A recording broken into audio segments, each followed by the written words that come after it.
उसलाई बाटो बिचमा नबस्ने अरे आफै हिँड गएर घाम छ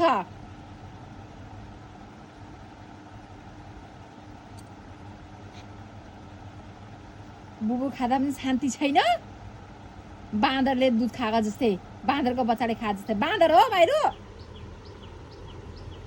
आमालाई लिछरी बुबु खाने बुबु त्यसरी खान्छन्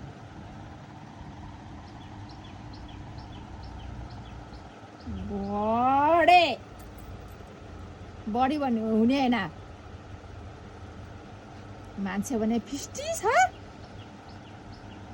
उले भनेको कुरा मान्नु पर्ने अरे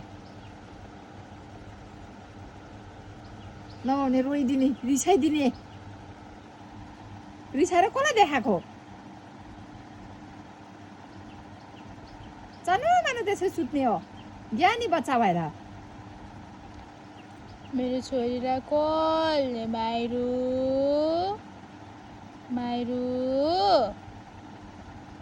नानी कसले मेरो छोरीलाई कसले फेरि